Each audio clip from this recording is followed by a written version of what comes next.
السلام علیکم اسٹوڈنٹس، آج ہمارا جو اسلامیت کا ٹاپک ہے وہ سیرت طیبہ کے حصہ سوم سیرت طیبہ سے ریلیٹ ہے۔ ہم لوگ صلح حدیبیہ پڑھیں گے۔ صلح حدیبیہ سے کیا مراد ہے؟ حدیبیہ ہے ایک مقام، ایک جگہ کا نام ہے صلح، جہاں پر صلح نامہ لکھا گیا، یعنی کہ حدیبیہ کے مقام پر جو صلح لکھا گیا اس صلح نامہ کو جو ہے وہ صلح حدیبیہ کے نام سے جو ہے وہ اسلامک ہسٹری میں جو ہے وہ اسلام سے جو ہے وہ مثال جو ہے وہ دی گئی ہے۔ صلح حدیبیہ کا پس منظر کیا ہے کہ آپ صلی اللہ علیہ وسلم مکہ مکرمہ سے ہجرت فرما کر مدینہ منورہ میں رہائش اختیار فرمانے کے بعد، رہائش کہتے ہیں رہنے کی جگہ، وہاں اسلام کی دعوت و تبلیغ کا عظیم فریضہ سر انجام دینے لگے۔ آپ کے ہمراہ صحابہ کرام بھی مدینہ منورہ میں قیام پذیر تھے۔ قیام پذیر کا مطلب ہے بسیرا کرنا، اور دعوت و تبلیغ کا سلسلہ چلتا رہا اور اسلام آہستہ آہستہ پھیلتا گیا۔ تو ہجرت کے چھٹے سال یعنی سن 6 ہجری میں آپ صلی اللہ علیہ وسلم نے صحابہ کرام سے فرمایا کہ میں نے خواب میں دیکھا ہے کہ صحابہ کرام کے ساتھ مکہ میں پہنچ کر عمرہ ادا کیا ہے۔ اچھا بیٹا، یہاں پر یہ تھا کہ آپ صلی اللہ علیہ وسلم کی مکی زندگی کے بارے میں آتا ہے سب سے پہلے کہ مکہ میں جب آپ صلی اللہ علیہ وسلم نے جو 13 سال کا عرصہ گزارا، وہاں پر جب کفار و مشرکین نے حد سے زیادہ آپ صلی اللہ علیہ وسلم پر ظلم و ستم ڈھائے، مسلمانوں پہ ڈھائے، تو آپ صلی اللہ علیہ وسلم کو مجبور کر دیا کہ آپ صلی اللہ علیہ وسلم جلا وطنی پر مجبور ہو گئے۔ تو آپ صلی اللہ علیہ وسلم مکہ چھوڑ کر جو ہے وہ مدینہ میں جو ہے وہ قیام پذیر ہو گئے، وہاں پر انہوں نے رہائش اختیار کر لی۔ تو وہاں پر پھر دعوت و تبلیغ کا کام جو ہے وہ تیزی سے جو ہے وہ سر انجام دینا شروع ہو گئے تھے آپ صلی اللہ علیہ وسلم۔ تو جب اسی تبلیغ کا سلسلہ چلتا آ رہا تھا تو آپ صلی اللہ علیہ وسلم نے اسی ہجرت کے چھٹے سال یعنی سن 6 ہجری میں خواب دیکھا کہ صحابہ کرام صلی اللہ علیہ وسلم کے ساتھ جو ہے وہ مکہ میں عمرہ کی ادائیگی کر رہے ہیں۔ تو جب آپ صلی اللہ علیہ وسلم نے اس خواب کی تعبیر، اس خواب کے بارے میں جو ہے وہ صحابہ کرام صلی اللہ علیہ وسلم کو بتایا، تو صحابہ کرام صلی اللہ علیہ وسلم نے کہا کہ جب آپ صلی اللہ علیہ وسلم نے یہ خواب دیکھا ہے تو ہم لوگ جو ہے وہ اس خواب کو جو ہے وہ ضرور پورا کریں گے۔ تو یہ جان کر تمام صحابہ کرام نے بیت اللہ کی زیارت کے لیے، بیت کہتے ہیں گھر کو، یعنی کہ اللہ کے گھر کی زیارت کی تیاریاں شروع کر دیں۔ تو آپ صلی اللہ علیہ وسلم 1400 صحابہ کے ہمراہ جو ہے یکم ذوالقعدہ سن 6 ہجری میں مکہ کی طرف جو ہے وہ روانہ ہوئے۔ آپ نے مدینہ منورہ میں جو ہے وہ مشہور صحابی حضرت عبداللہ بن ام مکتوم کو اپنا نائب مقرر کیا۔ نائب کہتے ہیں قائم مقام، یعنی کہ مددگار، یعنی کہ اپنی جگہ، یعنی کہ جب آپ صلی اللہ علیہ وسلم 1400 صحابہ کے ساتھ جو ہے وہ سن 6 ہجری میں مکہ کی طرف عمرہ کرنے کے لیے، یعنی کہ اللہ کے گھر کی زیارت کے لیے نکلے، تو مدینہ منورہ میں اپنی جگہ جو ہے وہ کس کو اپنا نائب بنایا؟ حضرت عبداللہ بن ام مکتوم کو اپنا نائب بنایا۔ چونکہ نبی صلی اللہ علیہ وسلم جو تھے وہ صحابہ کرام جو تھے وہ صرف اور صرف کس غرض سے مکہ جا رہے تھے؟ عمرہ کی غرض سے جا رہے تھے، اس لیے ان کے پاس جو ہے وہ جنگی ساز و سامان تو تھا ہی نہیں، اور نہ ہی تلواریں تھیں۔ اگر وہ تلواریں ایک دو کے پاس تھی وہ بھی میان کے اندر تھی۔ میان کہتے ہیں بیٹا تلوار کا کور جس کے اندر وہ ہے وہ تلوار ہوتی ہے، وہ میان کے اندر تھی، ان کو وہاں تلوار کو میان میں سے نہیں نکالا گیا۔ اور اس سفر میں جو ہے ام المومنین کہتے ہیں مومنوں کی ماں، یعنی کہ آپ صلی اللہ علیہ وسلم کی زوجہ محترمہ حضرت ام سلمہ بھی آپ صلی اللہ علیہ وسلم کے ساتھ تھی۔ اب آپ صلی اللہ علیہ وسلم جب عمرے کے لیے مکہ سے روانہ ہوئے، مدینہ سے تقریباً 12 کلومیٹر کے فاصلے پر ایک مقام کہتے ہیں جگہ کو، ایک مقام آتا ہے جسے ذوالحلیفہ کہا جاتا ہے۔ ذوالحلیفہ وہ مقام ہے جہاں آپ صلی اللہ علیہ وسلم نے عمرہ کے لیے نیت کی اور احرام باندھا، یعنی کہ عمرہ کی نیت کی اور اس کے لیے احرام باندھا۔ تو اس مقام کو، اس جگہ کو، جس جگہ پر آپ صلی اللہ علیہ وسلم نے عمرہ کی نیت کی تھی اور احرام باندھا تھا، اس جگہ کو ذوالحلیفہ کہا جاتا ہے۔ جب آپ صلی اللہ علیہ وسلم نے احرام باندھ کر نکلے تو ظاہر سی بات ہے جب مکہ سے مدینہ 12 کلومیٹر، مدینہ سے جب 12 کلومیٹر کے فاصلے پر جب ذوالحلیفہ کے مقام پر پہنچے، وہاں پر جب پہنچے ہی تھے تو کفار و مشرکین کو اس چیز کی اطلاع ہو گئی تھی کہ جو ہے وہ صحابہ کرام جو ہے وہ چند صحابہ کے ساتھ جو ہے وہ لشکر لے کر مکہ کی طرف آ رہے ہیں۔ تو اس وقت حضرت صلی اللہ علیہ وسلم نے ایک صحابی حضرت بصر بن سفیان کو اہل مکہ کے حالات معلوم کرنے کے لیے بھیجا۔ تو نبی صلی اللہ علیہ وسلم جب سفر کرتے ہوئے مکہ اور مدینہ کے درمیان عسفان کے مقام پر پہنچے تو حضرت بصر بن سفیان نے اطلاع دی کہ قریش مکہ اپنے سرداروں کے ساتھ مکہ کے باہر جمع ہو رہے ہیں اور وہ آپ اور صحابہ کو ہرگز عمرہ ادا کرنے نہیں دیں گے، اس لیے اگر آپ جنگ کرنی پڑے تو ہم اس کے لیے بھی تیار ہیں۔ تو یعنی کہ جب حضرت بصر بن سفیان کو حالات معلوم کرنے کے لیے بھیجا گیا تو وہاں پر ظاہر سی بات ہے مکہ مکرمہ بھیجا گیا، تو اب بھی عسفان یعنی کہ مکہ اور مدینے کے درمیان ایک مقام، ایک جگہ ہے عسفان، ابھی وہاں پہنچے ہی تھے تو حضرت بصر بن سفیان جو ہے وہ قریش مکہ کے تمام حالات لے کر آپ صلی اللہ علیہ وسلم کے پاس آئے۔ تو وہاں پر انہوں نے بتایا کہ اس طریقے سے کفار، ظاہر سی بات ہے جب آپ صلی اللہ علیہ وسلم ذوالحلیفہ کے مقام پر پہنچے تھے، ابھی احرام باندھ رہے تھے، تو مکہ قریش مکہ والوں کو پتہ چل گیا تھا، تو انہوں نے جو ہے وہ مکہ کے باہر جو ہے وہ لوگوں کو جمع کرنا شروع کر دیا کہ وہ ان کو یعنی کہ پہرے دار کھڑے کر دیے، وہاں پہ پہرا لگا دیا گیا کہ مسلمانوں کو جو ہے وہ مکہ میں ہرگز آنے نہیں دیا جائے گا۔ تو انہوں نے اس کی جو ہے وہ تیاریاں شروع کر دی۔ اب اس صورتحال کو جو ہے وہ رکھتے ہوئے آپ صلی اللہ علیہ وآلہ وسلم نے صحابہ کرام سے مشورہ کیا کہ انہوں نے رائے دی، یعنی کہ صحابہ کرام رضی اللہ عنہم سے آپ صلی اللہ علیہ وسلم نے مشورہ کیا کہ اب ہمیں کیا کرنا چاہیے، کیا واپس جانا چاہیے یا عمرے کے لیے جانا چاہیے۔ تو وہاں پر صحابہ نے کہا کہ ہمیں اپنا سفر جاری رکھنا چاہیے۔ تو آپ صلی اللہ علیہ وسلم نے اپنا سفر جاری رکھا اور قریش مکہ کی طرف سے آپ کو راستہ روکنے کی بھی کوشش کی گئی۔ تو آپ صلی اللہ علیہ وسلم کو جب راستہ روکنے کی کوشش کی گئی تو آپ صلی اللہ علیہ وسلم ان کے ساتھیوں نے جو ہے وہ راستہ جو ہے وہ بدل لیا۔ راستہ بدل کے آپ صلی اللہ علیہ وسلم نے پہاڑوں اور گھاٹیوں سے گزرتے ہوئے حدیبیہ کے مقام پر پہنچے، جو کہ مکہ مکرمہ سے تقریباً 10 میل کے فاصلے پر ہے۔ اب 10 میل کے فاصلے پر ہے، یعنی کہ اس سے پہلے حدیبیہ کا ایک مقام آتا ہے، وہاں پر جا کے کسی طریقے سے جو ہے وہ پہنچ گئے، یعنی کہ پہاڑوں اور گھاٹیوں کے بیچ میں۔ گھاٹیاں بیٹا اس کو کہتے ہیں جیسے پہاڑ، بڑے بڑے پہاڑ آپ لوگوں نے دیکھے ہیں، ان کے بیچ میں بہت چھوٹی چھوٹی تنگ گلیاں ہوتی ہیں، وہاں سے جو ہیں وہ انہوں نے راستوں سے ہوتے ہوئے حدیبیہ کے مقام پر پہنچ گئے۔ اب یہ حدیبیہ کے مقام پر پہنچے تھے تو یہاں سے آگے لشکر نہیں پڑا تھا، یہاں پر آپ صلی اللہ علیہ وآلہ وسلم نے قیام فرمایا، ٹھہر گئے۔ آپ صلی اللہ علیہ وآلہ وسلم نے افہام و تفہیم کی کوششوں کے لیے جو ہے وہ اپنے سفیر بھیجنا شروع کر دیا۔ افہام و تفہیم کہتے ہیں مذاکرات کو، بات چیت کو۔ اب آپ صلی اللہ علیہ وآلہ وسلم نے جب قریش مکہ کی ناپاک عزائم دیکھے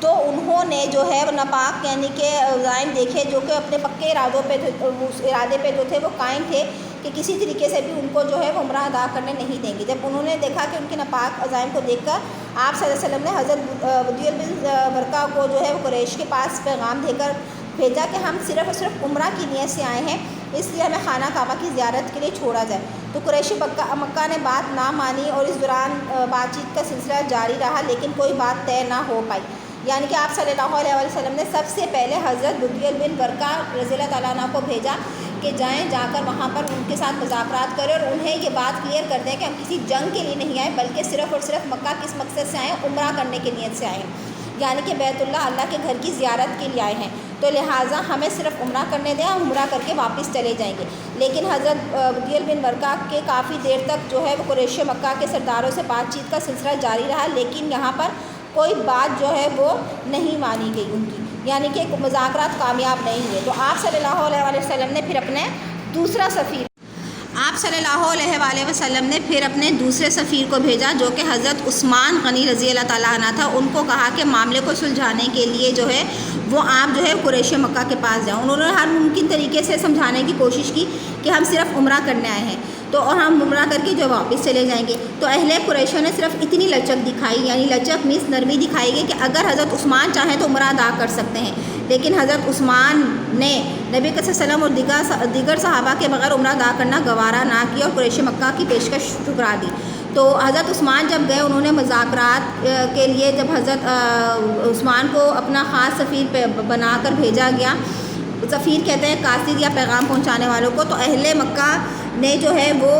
اس وقت اتنی لچک، تھوڑی سی نرمی دکھائی کہ حضرت عثمان کو جو ہے وہ اجازت دے دی کہ آپ عمرہ کر لیں اور آپ عمرہ کر کے چلے جائیں، لیکن آپ صلی اللہ علیہ وسلم ان باقی ساتھیوں کو عمرہ کرنے کی اجازت نہیں دی۔ تو حضرت عثمان نے جو ہے وہ اس بات پیشکش کو ٹھکرا دی اور کہا کہ ایسا ہو ہی نہیں سکتا کہ میں اپنے پیارے حبیب حضرت محمد صلی اللہ علیہ وسلم کے بغیر جو ہے وہ عمرہ ادا کروں، اگر میں آیا ہوں تو حضرت عثمان نے کہا کہ میں حضرت محمد صلی اللہ علیہ وسلم اور اپنے ساتھیوں کے بغیر جو ہے وہ عمرہ ادا کیے بغیر یہاں سے نہیں جاؤں گا۔ تو انہوں نے اس پیشکش کو ٹھکرا دیا۔ اچھا، جب پیشکش کو ٹھکرا دیا تو کفار و مشرکین نے اس وقت ان کو ایک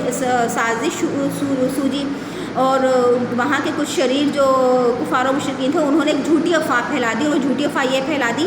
کہ حضرت عثمان کو جب تھوڑی سی آنے میں دیر ہوئی کہ پتہ نہیں مذاکرات چل رہے ہیں، ایسی کون سی بات ہو گئی کہ اتنا ٹائم لگ گیا، تو وہاں پر کفار و مشرکین نے ایک غلط افواہ پھیلا دی کہ نعوذ باللہ حضرت عثمان کو جو ہے وہ قتل کر دیا گیا ہے۔ جب حضرت عثمان کو شہید کرنے کی، انہیں قتل کرنے کی خبر پہنچی تو مسلمانوں میں شدید بے چینی اور غصے کی لہر دوڑ گئی۔ تو وہاں پر جب غصے کی لہر دوڑ گئی تو آپ صلی اللہ علیہ وآلہ وسلم بیت رضوان، بیت کہتے ہیں عہد کو، وعدے کو، تو بیت رضوان یہاں پہ بتایا گیا کہ بیت رضوان اصل میں ہے کیا اور یہ بیت کیوں لی گئی. تو جب حضرت عثمان کے شہید ہونے کی خبر مسلمانوں میں پہنچی تو حضرت عثمان کی شہید ہونے کی جب خبر پہنچی تو آپ صلی اللہ علیہ وسلم نے صحابہ کو جمع کیا اور ان سے فرمایا کہ ہم یہاں سے اس وقت تک واپس نہیں جائیں گے جب تک حضرت عثمان کی شہادت کا بدلہ نہ لے لیں. تو آپ صلی اللہ علیہ وسلم نے ببول کے درخت کے نیچے جو ہے وہ بیٹھ کر صحابہ کرام کو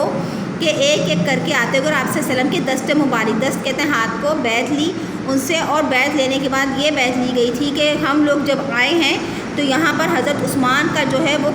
شہادت کا بدلہ لیے بغیر نہیں جائیں گے. آئے تو صرف عمرہ کرنے کے لیے تھے، لیکن اب انہوں نے ہمیں مجبور کر دیا ہے کہ یہاں پر جنگ کی نوبت آئے. تو یہاں پر جب مومنوں، اب سورۃ الفتح میں باقاعدہ بتایا گیا جب مومن تم سے درخت کے نیچے بیعت کرے تھے تو اللہ ان سے راضی ہوا اور جو ان کے دلوں میں تھا اس نے معلوم کر لیا اور ان پر تسلی فرمائی، انہوں نے جلد فتح عنایت کی. اچھا، حضرت عمر فاروق کے دور خلافت میں جب حضرت عمر کا دور خلافت کا وقت آیا تو بدعت کہتے ہیں دین میں کوئی نئی بات نکالنا یا نیا دستور بنانا، کہ اب ان کو ظاہر سی بات ہے حضرت عمر کے دور خلافت میں اب یہ ڈر تھا کہ لوگ جو ہے وہ ببول کے درخت کے نیچے، ظاہر سی بات ہے آپ صلی اللہ علیہ وسلم نے بیعت لی تھی تو وہاں پر ان کو یہ ڈر اور خوف تھا کہ کہیں وہ جو ہے وہ اس درخت کے ذریعے کسی طریقے سے کوئی جو ہے وہ دین میں نئی بات شامل نہ کر دیں، یعنی کہ کسی طریقے سے جو ہے وہ ان کو ایک بدعت کا ڈر تھا کہ کسی طرح کا کوئی جو ہے وہ اس درخت کی جو ہے وہ کسی طریقے سے اس کو جو ہے وہ غلط طریقے سے اس کو جو ہے وہ دین میں استعمال نہ کیا جائے. تو اس وجہ سے انہوں نے سندیش و ڈر اور خوف کی وجہ سے وہ درخت حضرت عمر فاروق کے دور میں جو ہے وہ کٹوا دیا گیا تھا. اچھا، جب حضرت عثمان رضی اللہ عنہ کی شہادت کی ایک جھوٹی خبر ملی تو آپ صلی اللہ علیہ وسلم نے جب درخت کے نیچے بیعت لی تو کفار و مشرکین کو اس بات کا جب پتہ چلا کہ آپ صلی اللہ علیہ وسلم ان کے ساتھی جنگ کرنے کے لیے آمادہ ہو گئے ہیں تو انہیں اب ڈر اور خوف تھا کہ کہیں خون خرابہ نہ ہو جائے. تو انہوں نے کفار و مشرکین اس ڈر اور خوف کی وجہ سے انہوں نے جو تھا کفار مکہ کو جیسے اس بیعت کا علم ہوا تو وہ صلح پر آمادہ ہو گئے کہ چلو ہم لوگ کسی طریقے سے صلح صفائی کر لیں. تو اب وہاں پر جب صلح حدیبیہ اور اس کی شرائط کے بارے میں پڑھیں گے کہ بیعت جب کی گئی، آمادہ مینس راضی ہو گئے، تو اس وقت انہوں نے قریش نے سہیل بن عمرو کو جو فقط مسلمان نہیں ہوئے تھے ان کو مسلمان سے مذاکرات کے لیے بھیجا. مذاکرات کہتے ہیں کسی مسئلے پہ بات چیت کرنا، ظاہر سی بات ہے جو مسئلہ چل رہا تھا وہ سب کو معلوم تھا. تو کافی بحث اور تحسیس یعنی کہ بات کی چھان بین کے بعد ایک معاہدہ مسلمان اور قریش کے درمیان طے پایا. تو حدیبیہ کے مقام پر سہیل بن عمرو کو جو ہے وہ اپنا سفیر کس نے بنا کر بھیجا تھا؟ قریش مکہ نے جو تھا سفیر بنا کر بھیجا تھا سہیل بن عمرو کو، جو اس وقت مسلمان نہیں ہوئے تھے، بعد میں وہ دائرہ اسلام میں داخل ہو گئے تھے. اور جب انہوں نے مذاکرات کے لیے بھیجا تو کافی زیادہ بات چیت کرنے کے بعد اور بحث و مباحث کے بعد جو ہے وہ دونوں کے درمیان ایک معاہدہ طے پایا کہ جو ہے وہ اسلام کی سربلندی کے لیے ہے وہ بہتر نتائج یہی فراہم ہوں گے کہ ہم لوگ جو ہے وہ معاہدہ لکھ لیں. تو حدیبیہ کے مقام پر چند شرائط لکھی گئیں، جو شرائط لکھی گئی، جو معاہدہ لکھا گیا تو تاریخ اسلام میں اس حدیبیہ یعنی کہ اس مقام پر جو معاہدہ لکھا گیا تو اس مقام پر حدیبیہ کے مقام پر لکھا گیا تھا یہ معاہدہ، صلح لکھی گئی تھی، تبھی اس صلح کو صلح حدیبیہ کہا جاتا ہے تاریخ اسلام میں، کیونکہ یہ صلح جو ہے وہ کس مقام پر ہوئی تھی؟ حدیبیہ کے مقام پر ہوئی تھی. تو اس میں چند شرائط رکھی گئیں. اب وہ چند شرائط کیا تھی؟ وہ چند شرائط جو تھی وہ درج ذیل یہ تھی کہ قریش مکہ کی طرف سے جو تھی وہ شرائط سہیل بن عمرو نے لکھی اور مسلمانوں کی طرف سے حضرت علی. شرائط مندرجہ ذیل یہ ہیں جو صلح نامہ میں لکھی گئی. سب سے پہلی شرط تھی کہ اس سال مسلمان بغیر عمرہ کیے واپس چلے جائیں، آئندہ سال عمرہ کرنے کی اجازت ہوگی، لیکن مکہ میں 3 دن سے زیادہ قیام کرنے کی اجازت نہ ہوگی. یعنی کہ مسلمانوں کو اس سال جو ہے عمرہ کرنے کی اجازت نہیں دی گئی. مسلمانوں کو کہا گیا آپ واپس چلے جائیں، آپ لوگ جو ہے وہ اگلے سال جو ہے وہ عمرہ کرنے آئیں گے اور مکہ میں آپ لوگوں کو 3 دن سے زیادہ ہم لوگ قیام کرنے کی اجازت ہرگز نہیں دیں گے. 3 دن کے اندر آپ لوگ عمرہ کریں گے اور واپس مدینہ چلے جائیں گے. پھر دوسری شرط رکھی گئی کہ آئندہ سال اگر مسلمان عمرہ کرنے آئیں گے تو کوئی ہتھیار ساتھ نہیں لائیں گے. اگر تلواریں وغیرہ ہوں گی وہ بھی نیام کے اندر ہوں گی، اس میں سے باہر آپ لوگ نہیں نکالیں گے. نمبر 3 تھا قریش کا اگر کوئی شخص مسلمان ہو کر مدینہ منورہ آ جائے گا تو مسلمان اسے واپس کرنے کے پابند ہوں گے. قریش کا اگر کوئی مسلمان مدینہ منورہ جائے گا مسلمان ہو کر تو مسلمان اسے واپس کریں گے، لیکن اگر مسلمان اسلام چھوڑ کر قریش کے پاس جائیں گے تو قریش اسے واپس مسلمانوں کے حوالے ہرگز نہیں کریں گے. قریش اور مکہ کے مسلمان اور قریش جو ہے وہ 10 سال تک جنگ نہیں کریں گے، یعنی کہ 10 سال تک جو ہے وہ امن و سکون سے رہیں گے، نہ تو قریش کی طرف سے کسی جنگ کا اعلان ہوگا اور نہ ہی مسلمانوں کی طرف سے۔ اور جو آخری پوائنٹ تھا وہ یہ تھا کہ مسلمان اور قریش کے علاوہ دیگر قبائل کو آزادی ہوگی۔ 2 گروہ بنے تھے، ایک مسلمانوں کا اور ایک قریش کا، اور باقی جو قبائل تھے ان کو آزادی ہوگی کہ جس فریق کہتے ہیں گروہ کو، جس فریق کے ساتھ چاہیں شامل ہو جائیں، یعنی چاہیں تو وہ قریش کے ساتھ شمولیت اختیار کریں یا مسلمانوں کے ساتھ، وہ اپنے فیصلے میں خود مختار ہوں گے۔ خود مختار کا مطلب ہے آزاد ہوں گے، یعنی کہ 2 گروہ بنائے گئے، ایک مسلمانوں کا اور ایک قریش کا۔ اب باقی قبائل کو آزادی تھی، بالکل آزادی تھی، ان پر کسی طرح کی ایسی پابندی نہیں تھی کہ آپ قریش کے گروہ میں جاؤ گے یا آپ مسلمانوں کے قبیلے میں جاؤ گے۔ تو یہاں پر جو تھا مسلمانوں کا گروہ اور قریش کے 2 گروہ بنے گئے تھے، تو وہاں پر ان قبیلوں کو مکمل آزادی حاصل تھی کہ وہ جس گروہ کے ساتھ چاہے وہ جو ہے وہ شمولیت اختیار کر سکتا ہے۔ یہ وہ نکات تھے جو صلح حدیبیہ میں لکھے گئے۔ اب مسلمانوں کی طرف سے صلح حدیبیہ کا معاہدہ حضرت علی نے تحریر کیا۔ بظاہر اگر ہم لوگ یہ معاہدہ دیکھیں بیٹا، معاہدے میں جتنی بھی شرائط دی گئی تھی، چند شرائط کے علاوہ ساری شرائط مسلمانوں کے خلاف تھی اور مسلمان اس کے حق میں نہیں تھے، مگر نبی صلی اللہ علیہ وسلم اللہ تعالیٰ کی طرف سے جو ہے وہ عطا کردہ اس معاہدے کو مسلمانوں کے حق میں مفید سمجھا، اور اس لیے آپ صلی اللہ علیہ وسلم نے بھی اس معاہدے پر سختی سے پابند رہنے کی تلقین فرمائی، کیونکہ اس معاہدے میں فتح مبین یعنی کہ کھلی فتح کا اعلان قرآن مجید میں اللہ تعالیٰ کی ذات نے کیا تھا۔ سورہ فتح آیت نمبر 1 میں ہم نے تم کو فتح دی ہے، فتح بھی صریح یعنی کہ کھلی اور صاف ہے، یعنی کہ اس وقت مسلمان اس فتح کا اندازہ نہیں لگا پا رہے تھے کہ یہ کس طریقے سے کامیابی ہے، لیکن 1.5 سال کے بعد مسلمانوں کو اس چیز کا اندازہ ہو گیا تھا کہ واقعی یہ شرائط جو ہے مسلمانوں کے لیے ایک فتح کا باعث بنی۔ اب وہ شرائط مسلمانوں کے لیے فتح کے باعث کیسے بنی؟ اب اس معاہدے کو 1.5 سال بھی نہیں ہوا تھا کہ جہاں پر انہوں نے کہا تھا کہ 10 سال تک جو ہے وہ مسلمان اور قریش مکہ کے درمیان کسی طرح کی کوئی جنگ نہیں ہوگی۔ تو ابھی 10 سال کیا، ابھی 1.5 سال ہی نہیں ہوا تھا اس معاہدے کو، تو قریش کی طرف سے جنگ کی پہل ہو گئی تھی، جس کی وجہ سے معاہدہ ختم ہو گیا تھا اور مکہ جو ہے وہ فتح ہو گیا تھا، جس مکہ میں مسلمانوں کو عمرہ کرنے کی اجازت نہیں دی گئی۔ آگے جو ہے وہ فتح مبین کھلی فتح اس طریقے سے مسلمانوں کے لیے جو ہے وہ ثابت ہوئی۔ اور بیٹا ہر کام میں اللہ تعالیٰ کی کوئی نہ کوئی مصلحت ہوتی ہے، کوئی نہ کوئی بات پوشیدہ ہوتی ہے جو اللہ تعالیٰ کی ذات کے علاوہ کوئی بہتر نہیں جانتا اس وقت کہ مسلمانوں کے کیا چیز کب زیادہ بہتر ہے۔ اللہ تعالیٰ کی ذات اپنے بندوں کے ساتھ کبھی بھی برا نہیں کرتی، اسے پتہ ہے کہ ان سے اپنے بندوں کو کب اور کیا چیز جو ہے وہ عطا کرنی ہے۔ جب یہ معاہدہ ہو گیا تو صلح حدیبیہ کے بہت سے فوائد نکلے۔ اب اس فوائد کیا نکلے؟ اس میں سے ایک فائدہ یہ ہوا کہ مسلمانوں کی حیثیت کو تسلیم کیا گیا،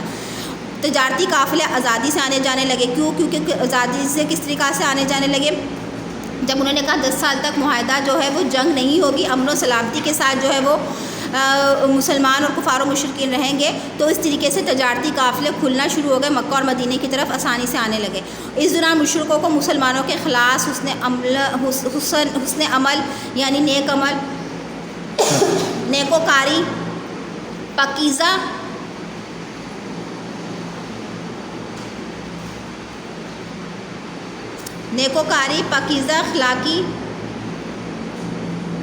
اخلاقی کے ساتھ ملنے کی وجہ سے جو ہے مسلمان اسلام کی حقیقت کو سمجھنے کا موقع ملا۔ تو مسلمانوں کے جب اتنے سارے خصوصیات جب کفار و مشرکین کے سامنے آنا شروع ہو گئی تو انہوں نے کیا کیا، معاہدے کی وجہ سے مسلمانوں کو اہل مکہ کی طرف سے جنگ سے بے فکر ہونے کی وجہ سے تبلیغ اسلام کا بہتر موقع میسر ہوا۔ جب انہیں یہ بے فکر ہو گئے کہ اب کسی طریقے سے اہل مکہ کی طرف سے جنگ ہوگی نہیں، تو مسلمان جو ہے وہ آسانی سے جو ہے اسلام کی تبلیغ کرنا شروع ہو گئے، اور اس طریقے سے لوگ جو ہے مشرکین جو ہے وہ مسلمانوں کے خلاص حسن عمل، نیکوکاری اور پاکیزہ اخلاق کے ساتھ ملنے جلنے کی وجہ سے اتنا متاثر ہوئے کہ لوگ جو ہے وہ تیزی سے دائرہ اسلام میں داخل ہونا شروع ہو گئے، اور یہ معاہدہ آگے چل کے فتح مکہ کا پیش خیمہ ثابت ہوا۔ فتح مکہ کا جو ہے وہ سبب بنا، جس طریقے سے میں نے آپ کو سٹارٹ میں بتایا کہ کس طریقے سے سبب بنا۔ تو لہٰذا بیٹا اس سبق سے ہمیں یہ سبق ملا ہے کہ چیپٹر سے یہ سبق ملتا ہے کہ صحابہ کرام رسول صلی اللہ علیہ وسلم کی ہدایت پر عمل کیا، صحابہ کرام نے آپ صلی اللہ علیہ وسلم کی ہدایت پر عمل کیا اور اس کے بہتر نتائج نکلے۔ تو ہماری کامیابی کا دار و مدار بھی یہی ہے کہ ہم لوگ آپ صلی اللہ علیہ وسلم کی تابعداری پر رہیں، آپ صلی اللہ علیہ وسلم کی تابعداری کریں اور ان کی فرما برداری کریں۔ اگر ہم رسول صلی اللہ علیہ وسلم کی مکمل تابعداری کریں گے تو دنیا میں کامیابی اور آخرت میں یقینی فلاح یعنی کامیابی پائیں گے، جیسے کہ آپ صلی اللہ علیہ وسلم کی ہدایت پر صحابہ کرام نے کس طریقے سے عمل کیا، جو کہ ہم لوگوں نے پیچھے نتائج پڑھے تھے جو کہ مسلمانوں کے آپ لوگوں نے یہاں پر پیج نمبر 37 میں پڑھا کہ جو کہ بظاہر شرائط جو ہے مسلمانوں کے خلاف تھی، لیکن صحابہ کرام نے جو ہے وہ آپ صلی اللہ علیہ وآلہ وسلم نے جب کہا کہ مسلمانوں کے حق میں فائدہ مند ہے، مفید ہے، تو یہ صحابہ کرام صلی اللہ علیہ وسلم نے اس معاہدے پر سختی سے جو ہے وہ پابند رہنے کی جب تلقین کی گئی آپ صلی اللہ علیہ وسلم نے، تو صحابہ کرام نے کسی طریقے سے جو ہے وہ چوں چرا کیے بغیر آپ صلی اللہ علیہ وسلم کے حکم کی تعمیل کی۔ تو لہٰذا اس سبق سے ہمیں یہ سبق ملتا ہے کہ بیٹا کہ ہمیں بھی چاہیے کہ ہم آپ صلی اللہ علیہ وسلم کی فرما برداری کریں اور ان کی جو ہے وہ مکمل تابع داری کریں، تاکہ دنیا میں کامیابی بھی پائیں اور آخرت میں بھی کامیابی پائیں، یعنی کہ دنیا اور آخرت میں ہم لوگ سرخرو ہوں اور جو ہے وہ کامیاب ہوں۔ تو اب یہ ہمارا چیپٹر تھا جو کہ پیج نمبر 34، 35، 36، 37، یعنی کہ پیج نمبر 34 سے 37 میں صلح حدیبیہ کا آپ لوگوں نے چیپٹر پڑھا۔ اب بیٹا اس کی سیلف ریڈنگ اچھی سے کیجیے گا، ڈیفیکلٹ ورڈز کے میننگ کو میں نے باقاعدہ انڈر لائن بھی کیا، اس کے اوپر ورڈز کے میننگ بھی لکھیں تاکہ آپ لوگوں کو کسی طرح کی کوئی پرابلم نہ ہو۔ چیپٹر کو اچھے طریقے سے ریڈ آؤٹ کرنے کے بعد آپ لوگ پیج نمبر 39 پر آئیں گے، 2 سے 3 دفعہ چیپٹرس کو اچھے طریقے سے پڑھیں گے، لیکچر کی ریکارڈنگ سنیں گے، اس کے بعد آپ لوگ بیٹا یہاں پر آپ لوگ اچھے طریقے سے بلینکس کو MCQs کو سالو کریں گے۔ رائٹ سائڈ پر آپ لوگوں نے یہاں پر اردو میں ڈیٹ ڈالنی ہے، سینٹر میں ایچ ورک لکھنا ہے اور پینسل کے ساتھ آپ لوگوں نے سالو کرنا ہے، اور ورڈس کو جو صحیح آپشن ہوگا اس کو آپ لوگ پینسل کے ساتھ سرکل کریں گے۔ 4 آپ لوگوں کے MCQs صحیح جواب پر نشان لگائیں، اس کے بعد آپ لوگوں کی 5 بلینکس ہیں، پھر آپ لوگ پیج نمبر 39 کے بعد پیج نمبر 40 پر آئیں۔ 3rd ایکسرسائز آپ لوگوں کی صحیح غلط کی ہے اور 4 ایکسرسائز آپ لوگوں کی صحیح غلط کی ہے اور 5 آپ لوگوں کے پاس کالم میچنگ کی ہے جو کہ اسکیل اور پینسل کے ساتھ پراپر اسٹریٹ لائن کے ساتھ کریں گے۔ درست میں صحیح کا نشان اور غلط میں کراس کا نشان آپ لوگ لگائیں گے۔ تو یہ پیج نمبر 39 اور پیج نمبر 40 پر آپ لوگوں کی ایکسرسائز ہے جس کو آپ لوگ اچھے طریقے سے سیلف ریڈنگ کرنے کے بعد 2 سے 3 دفعہ اچھے طریقے سے چیپٹر کو اچھے طریقے سے پڑھیے گا، اس کے معنی مفہوم کو سمجھیے گا، لیکچر کی ریکارڈنگ کو اچھے سے سننے کے بعد آپ لوگ جو ہے وہ پینسل کے ساتھ ایکسرسائز کو سالو کریں گے۔ اور امید ہے بیٹا آپ لوگوں کو کہ صلح حدیبیہ آپ لوگوں کو بہت اچھے طریقے سے چیپٹر سمجھ میں آ گیا ہوگا کہ صلح حدیبیہ بیسیکلی ہے کیا، اور حدیبیہ کے مقام پر کون سی صلح لکھی گئی اور اس میں کون کون سی شرائط رکھی گئی تھیں، کون کون سی شرائط تھی، اور جو شرائط اور اس صلح حدیبیہ کے ہم کون کون سے فوائد جو تھے آئے، اور اس میں کیا سبق ملا ہمیں صلح حدیبیہ سے کہ ہمیں آپ صلی اللہ علیہ وآلہ وسلم کے احکامات پر جو ہے وہ عمل کرنا چاہیے، آپ صلی اللہ علیہ وسلم کی فرما برداری کرنی چاہیے۔ اگر آپ صلی اللہ علیہ وسلم کی فرما برداری کریں گے، ان کے طریقوں پر چلیں گے، ان کے ہدایت پر عمل کریں گے، تو دنیا اور آخرت میں جو ہے وہ کامیابی اور کامرانی آپ کا نصیب ہوگی۔ تو یہ تھا آپ لوگوں کا صلح حدیبیہ کا چیپٹر، اس کو اچھے طریقے سے پڑھیے گا، سمجھیے گا اور ایکسرسائز کو سالو کریے گا۔ انشاءاللہ آگے زوم کلاس میں جو ہے ہم لوگ ایکسرسائز کو جو ہے وہ اس میں ٹیلی کر لیں گے، آپ لوگ ری چیک کر لیجیے گا، میں آپ لوگوں کو اچھے طریقے سے دوبارہ یہ ایکسرسائز جو ہے وہ سالو کروں گی۔ اوکے، اللہ حافظ۔